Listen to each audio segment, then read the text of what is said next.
Have you ever looked at a group of people laughing together and felt that punch in your chest, that quiet thought of, why wasn't I invited? Today, I want to show you something most people never learn. Feeling left out has nothing to do with your worth. And the moment you understand what's actually happening, everything starts to shift.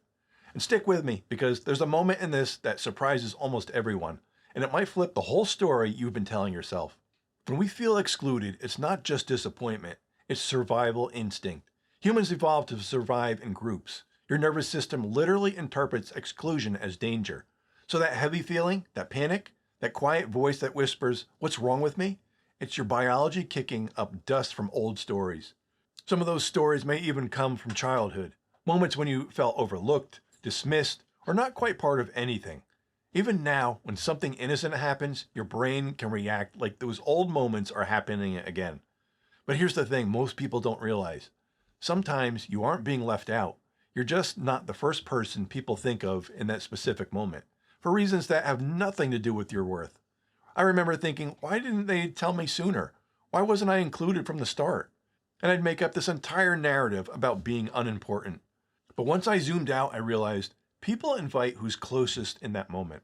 People operate inside their routines, their neighborhoods, their kids' schools, their immediate habits.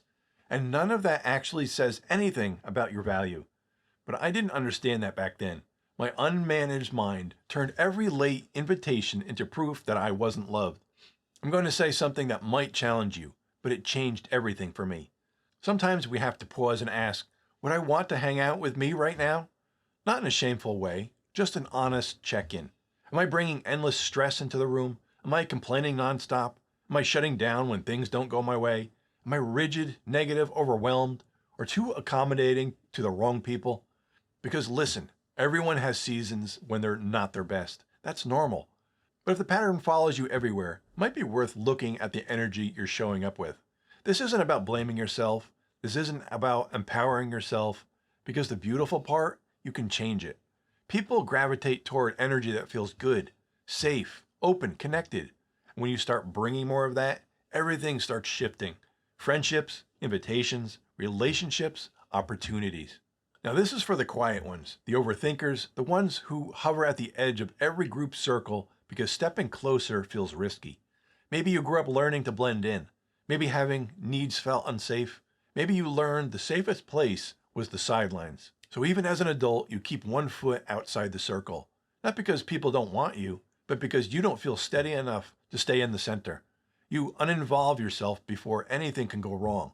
You wait for an invitation but never initiate. You long for connection but protect yourself from it at the same time. This was me for years. But connection doesn't grow on the edges. Isolation feels safe in the moment, but over time it makes us harder to include, harder to reach, harder to understand. If you're in a season where you feel like you have no people, let me reframe it. You're not losing a friend group, you're losing the people who were never aligned with who you're becoming. While that feels lonely, it's also a golden opportunity.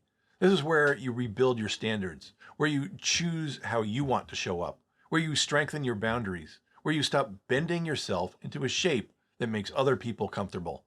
This is where you learn to choose you. So eventually you attract people who choose you too. Being alone for a bit might feel scary, but being lonely in a room full of people who don't value you, that's worse. Your vibe creates your tribe, but only when you stop dimming yourself to fit into the wrong crowd. It happens one small choice at a time. You start speaking up even when your voice shakes. You stop apologizing for existing. You protect your peace with boundaries that don't need a 20-minute explanation. You show up not perfectly, not loudly, but honestly. You let good people meet you halfway. You stop chasing the people who benefit from you having no boundaries. And slowly, you stop seeing yourself as the person left out. You become the person who belongs anywhere because you belong to yourself first. And if this video hit home, if you've been feeling left out, dismissed, or unsure where you stand with people, there's something else you need to hear. Because sometimes it's not just about being excluded. Sometimes a friend suddenly pulls away completely. And that confusion, that pain, it can shake your confidence in ways you don't even see coming. So when you're ready, go watch my video called When a Friend Suddenly Cuts You Off. And I'll walk you through why it happens, what it means, and how to protect your peace without losing yourself in the process. And listen, you're not doing this alone. You have me, you have this space, You have this community we're building together. And this version of you, the one who is healing, growing, and learning to take up space, they deserve people who see your light, not just your availability. This is your moment to step into that. Stay positive, friends.